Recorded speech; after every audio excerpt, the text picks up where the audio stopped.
Hello everybody and welcome back to History Student Reacts. Today we will be watching the second part of Extra History's World War I Christmas Truce, Letters from the Trenches. And this is also the end of our brief Christmas series. I decided to do 3 Christmas videos this year, one day after the other. After this we will be returning to our regularly scheduled programming. I hope you guys enjoyed this little series. I just wanted to get us all sort of in the spirit of the holidays. So I hope you guys are having a great holiday season, by the way.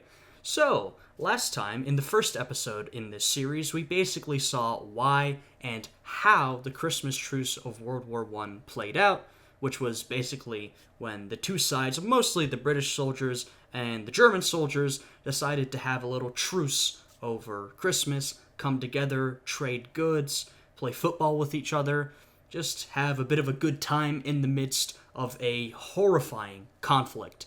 I'm not exactly sure what this part 2 will be about. I suspect it'll be about how the Christmas truce was received and sort of the wider context. Anyway, if you guys end up enjoying this video, I'd appreciate it if you would check out the Patreon or channel memberships, through which you can get exclusive reaction content, including extra history reactions.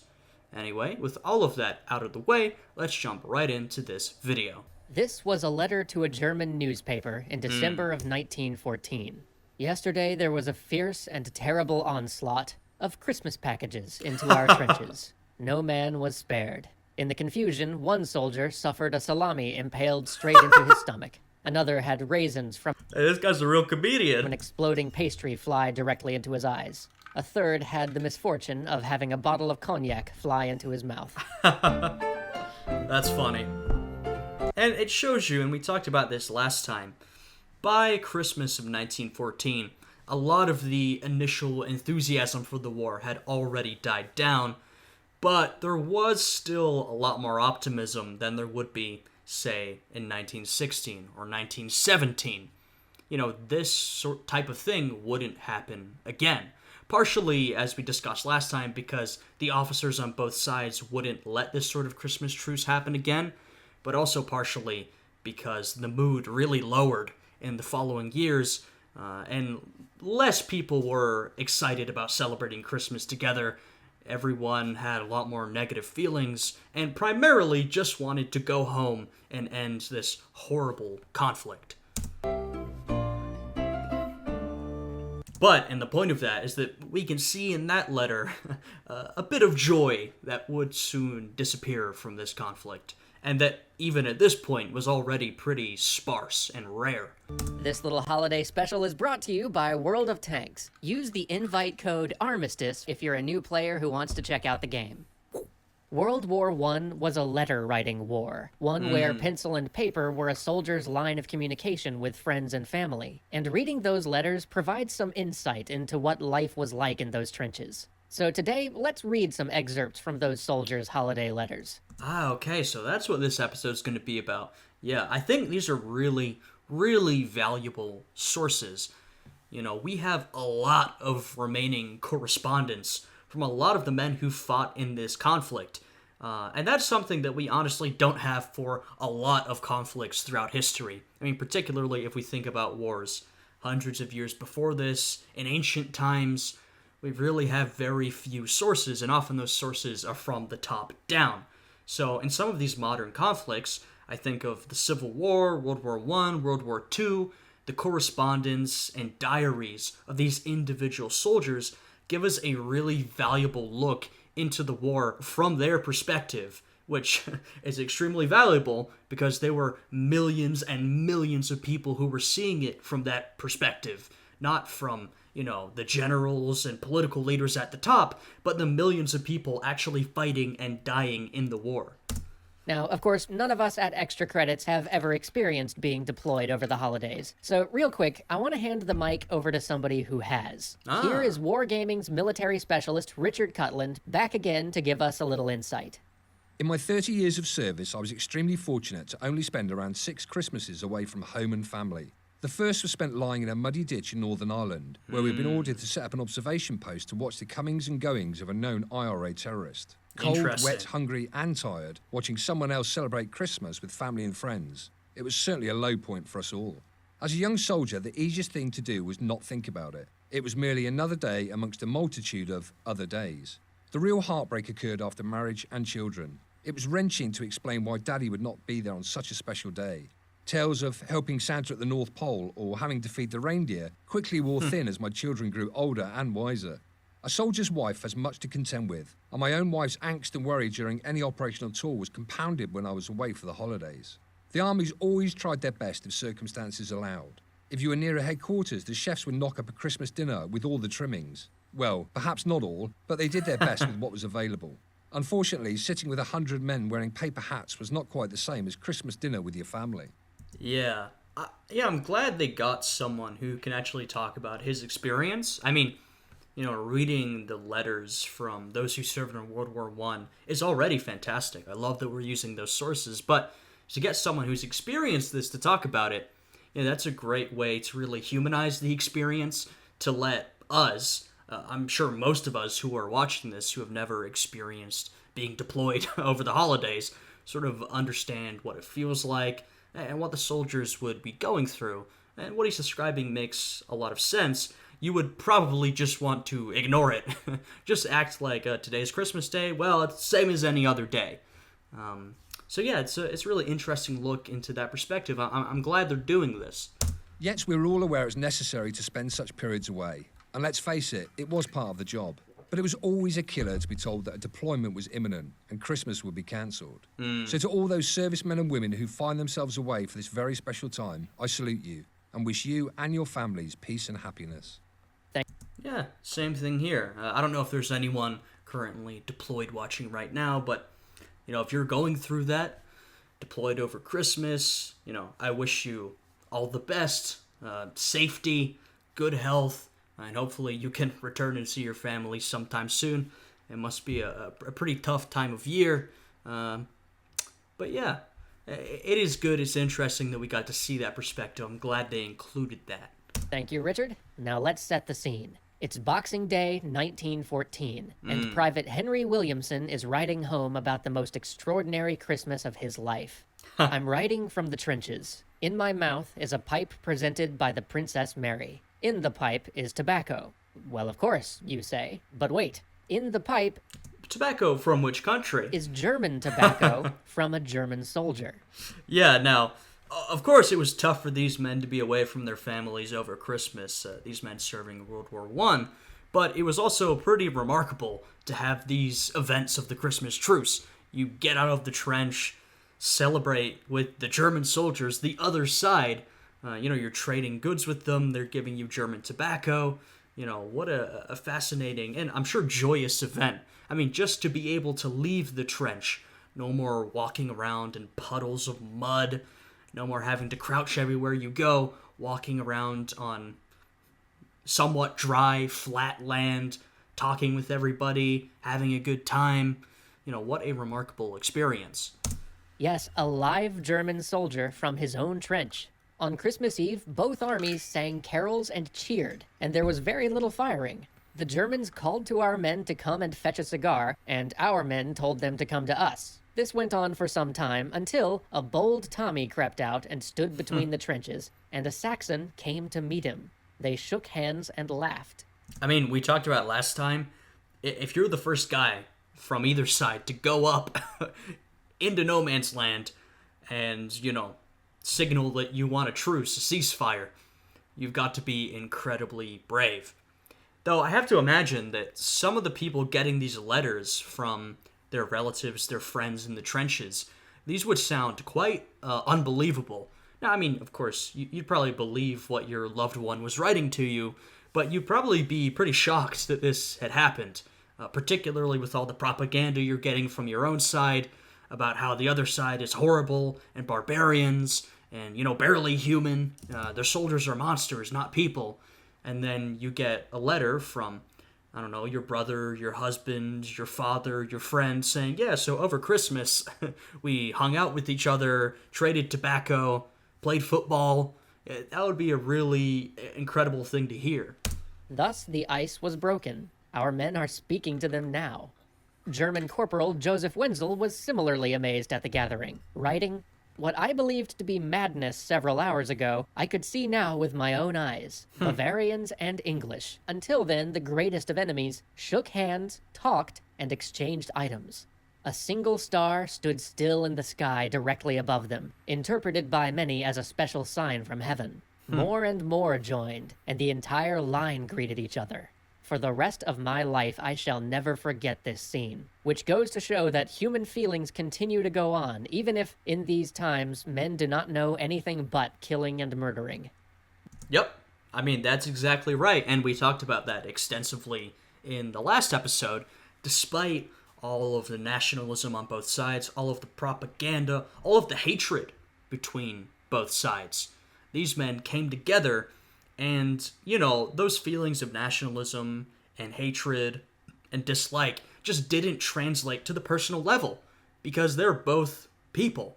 These men, they're all just human beings, and they really don't hate each other. They've all been thrust into this conflict. They don't want to be there. They just want to be safe. They want to be with their families. They want to stop living in the trenches, this horrible, dangerous life that they're in.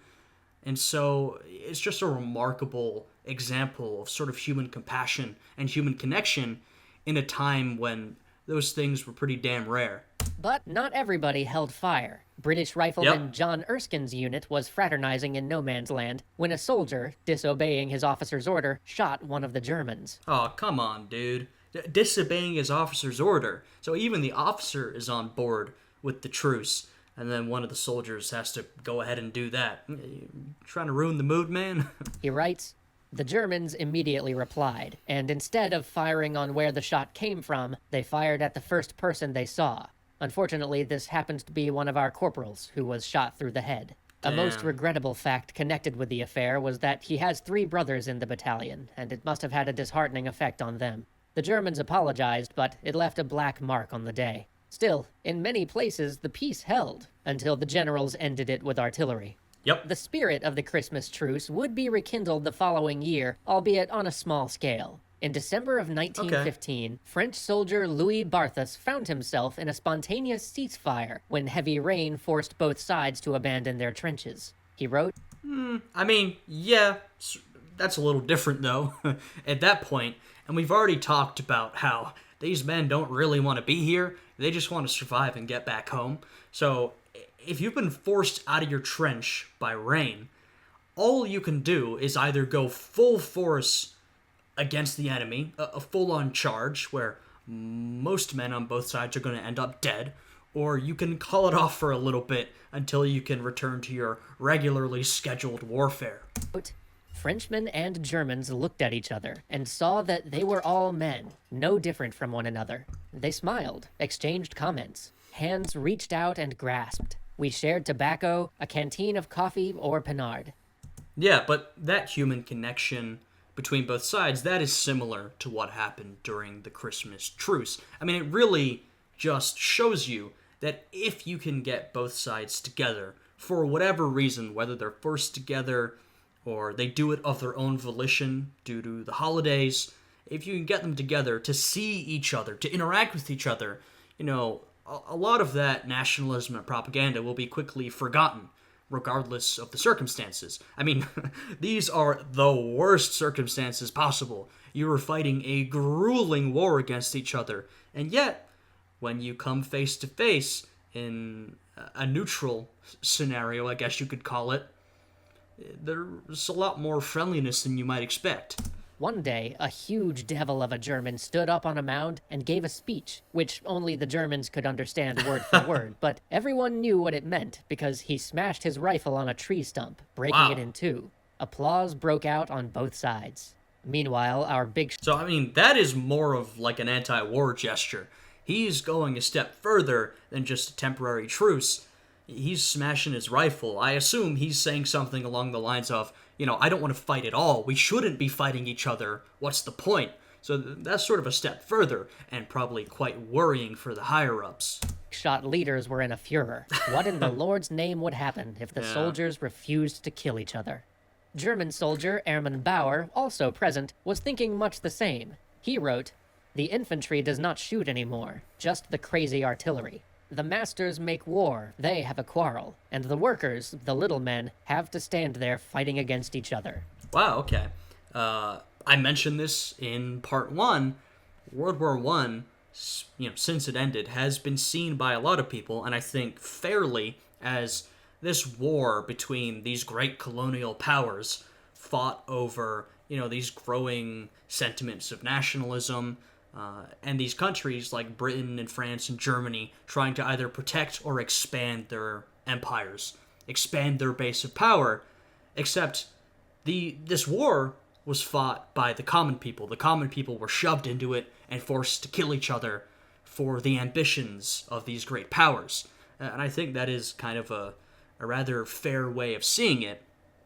And at the time, particularly as the war was coming to an end, there was a big surge in the popularity of socialist thinkers who thought this exact thing. They phrased it as this fellow just did. Basically, these capitalist colonialist powers fighting the worker, or forcing the workers to fight amongst each other. And of course, as the war ended, we saw the communist revolution in Russia. We saw a bunch of communist uprisings in Germany. I mean, we saw a resurgence of socialist power everywhere, and partially due to how destructive and unpopular World War I became. Is that not a great stupidity? Once again, senior officers broke the truce with artillery and court-martial threats. The fighting began again, and Barthas would spend 3 more Christmases at war. The same. Yes, but despite this idea, which was becoming popular and has been popular since, even though there were men fighting in the conflict who felt that way, they shouldn't be forced to fight each other. It's not their business. They really have no incentive. The fighting continued for one reason or another. The same was true for many others. In fact, Christmas of 1916 brought Canadian infantryman John McLean his first taste of combat. He wrote, "Dear Mother, I haven't written for over a week now, but I couldn't very well. We went into the trenches on Christmas Eve and were in for 6 days. It was not too bad at all, far better than I expected. All our fellows came out fine, except Jack Ivner, who got a machine gun bullet through the leg. The noise was awful, but a person will get used to that after a while. I spent Christmas Day in a dugout. If I live to be 300 years old, I will never forget this Christmas week. One night, I was going up a trench, and I saw a big gray cat sitting on the parapet. I'd like to tell you more, but I can do that when I get home. Now you are doing too much worrying. We are all right if a man is careful." A month later, he was dead. Meanwhile, another Canadian, Jack Davy, was having a bittersweet Christmas. He had come home after months in a POW camp, only to find himself at a military hospital in Toronto, thousands of miles from his new fiancée. He wrote to her on Boxing Day, "Darling Kitty, many thanks for the letter and the card with Christmas wishes. We had quite a snowstorm on Christmas Eve. It's quite a novelty to see a real white Christmas. Yesterday was a lovely day. On the whole, I had a good time, but I hope next year won't be such a disappointment for us, sweetheart. Surely this rotten luck of being separated at Christmas can't go on forever. Ooh. 1 week has passed since I was measured for my leg. I wish that I could have it by the new year so I could start the year on both feet again. It will soon be 2 years since I walked like a human being. It seems a long time to talk about it, but I can picture those fields and imagine I can see the exact spot where I fell, as though it only happened yesterday. I guess it'll be a long day before I forget it." Yeah, and this fellow is one of the many people who suffered crippling injuries during the First World War, both of the physical and mental variety. Of course, a lot of men were left with what was at the time called shell shock, but what we would probably now call PTSD. A whole generation was left traumatized by what they had seen. Not to mention that following the First World War, a lot of cities throughout particularly Europe, London, Berlin, Paris, were filled with veterans missing limbs. It was a really common sight to see war vets walking around missing a leg or an arm, or, one of both, or maybe both legs or whatever. There were a lot of wounded individuals, not to mention all of those that died. So, reading the letter of this one guy gives us a glimpse into this trauma that really a whole generation experienced, and which irrevocably shaped them. as would become clear in the coming years. But I hope that all the dark days are behind us now, sweetheart. We just have to be happy and live long to make up for it all. As the war ended and the veterans trickled home, that is exactly what they tried to do. I hope he made it back to his fiancée. Yet their holidays spent in the shadow of dugouts would never fully leave them. There are so many letters like these. Honestly, deciding which ones to include was the hardest part. Oh, yeah. That it would be difficult to choose which to include, but this is, like I mentioned, one of the great things about all of these sources that we have, in particular for more modern wars, like I mentioned the Civil War, the American Civil War, and both World Wars. We have a lot of letters and diaries and writings from regular individual soldiers, which we really don't have for a lot of conflicts. And you can see from what we've seen in this video how valuable those sources can be. But if this happened to capture your imagination, try something later. If you go home for the holidays, or if you happen to already be there, ask your relatives if they have any old letters lying around. It's possible that the next story from the trenches might come from your own family. Happy holidays, everybody. We'll see you next year. Yeah, that's a good idea, everybody.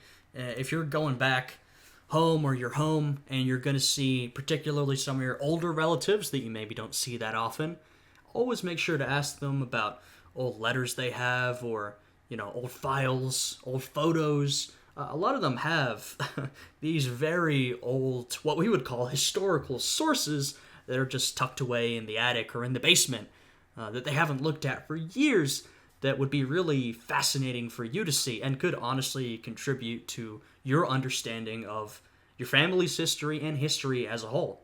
I think that's pretty interesting stuff. This was a little more of a serious one. A little less joyous than part one, but I still very much enjoyed it. And this basically brings our little Christmas series to an end. It ended up being 3 Christmas videos from Extra History, which I didn't plan on doing, but that's just how it turned out. After this, we will return to our regularly scheduled programming, back to the normal reaction videos. So I hope you guys enjoyed these Christmas videos. Once again, I hope you guys are having a great Christmas, or whatever holiday you celebrate. I hope you're having a great holiday season. If you guys enjoyed this one, please leave a like, subscribe, check out the Patreon and channel memberships for exclusive reaction content. Anyway, I hope y'all are having a great day today, and I will see you again next time. Goodbye.